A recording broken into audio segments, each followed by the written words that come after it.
Tropical Depression Aghon sweeping through the Philippines on today's Tropical Weather Bulletin.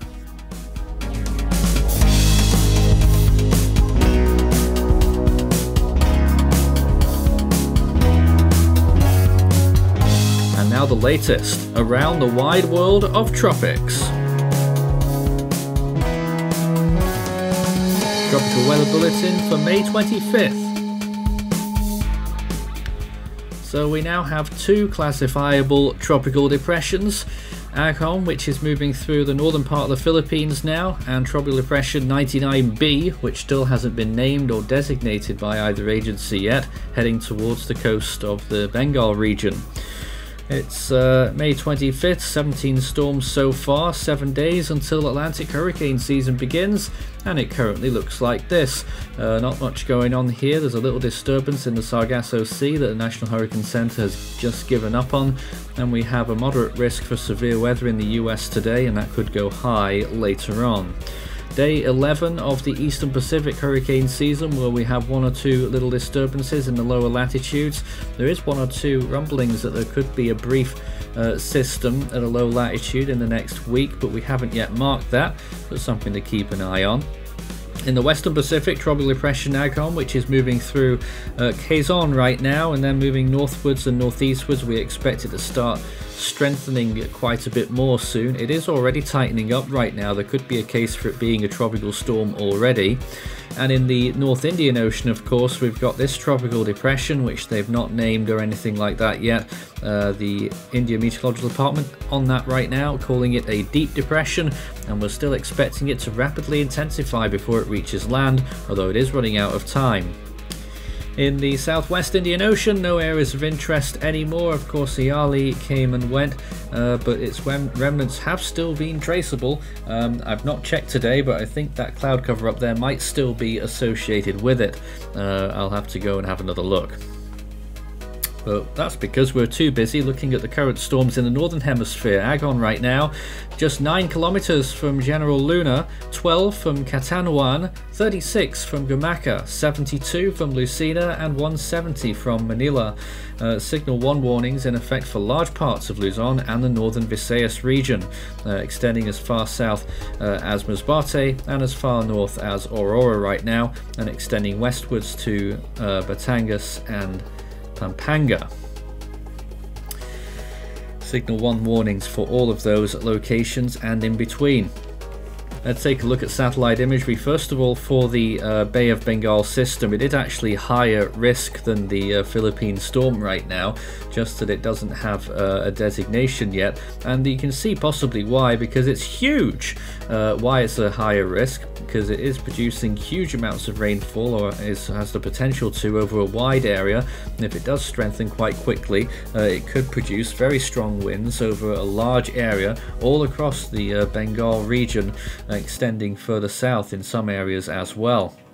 So certainly we'll be seeing rainfall already occurring along the east coast of India and the west coast of Myanmar, the latter of which could receive very high amounts of rain in association with the storm. It's areas on the outer edges of it. And this is Tropical Depression Aghon, 1W from the JTWC, the Japanese Meteorological Agency. Haven't called it a storm yet, but there it is right now. Looks like it's tightened up a little bit as it moves through land at the moment.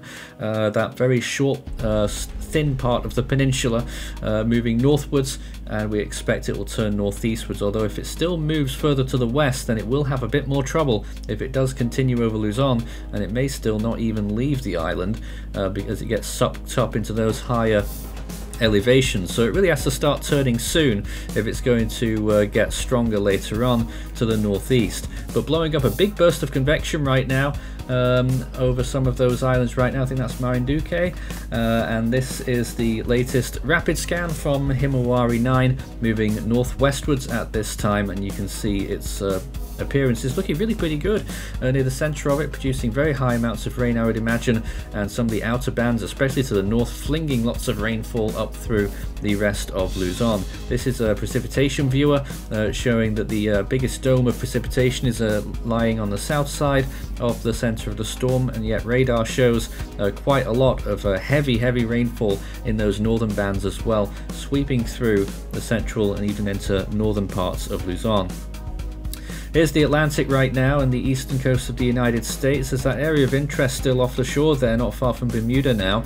That's what the National Hurricane Center had designated. They've put it down to 0% now. And this is the Caribbean Sea. Things looking pretty quiet now after that system has moved out of the way, but a few little thunderstorms blowing up off South America. Nothing unusual. Eastern Atlantic looks like this.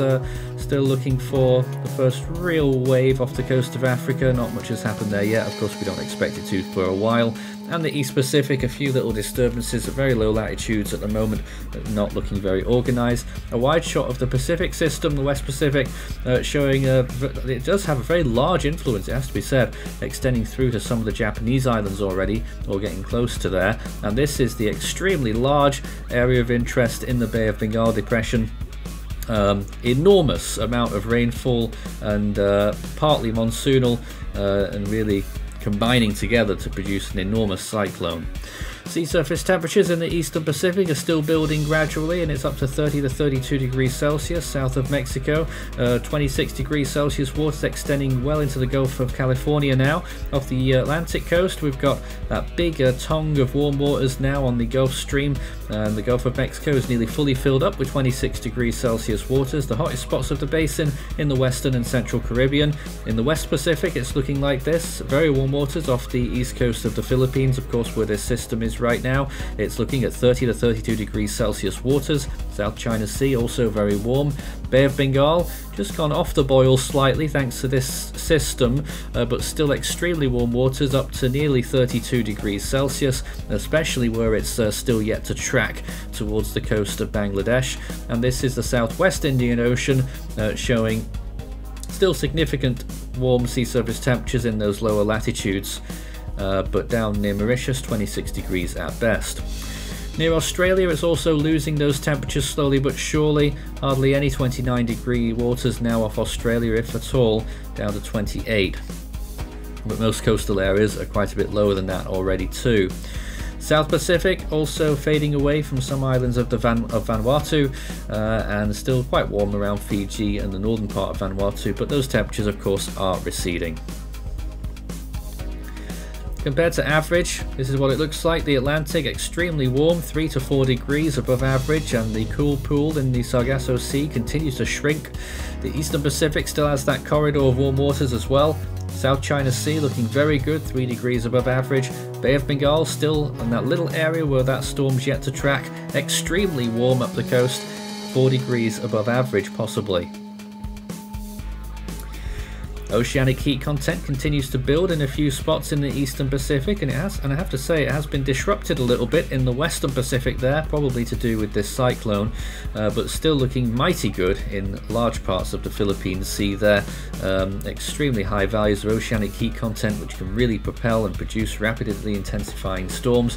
We're really getting up to the higher echelons now off Jamaica as well, and that warm area extending through western Cuba into the Gulf of Mexico. Other hotspots south of Puerto Rico and east of the Lesser Antilles.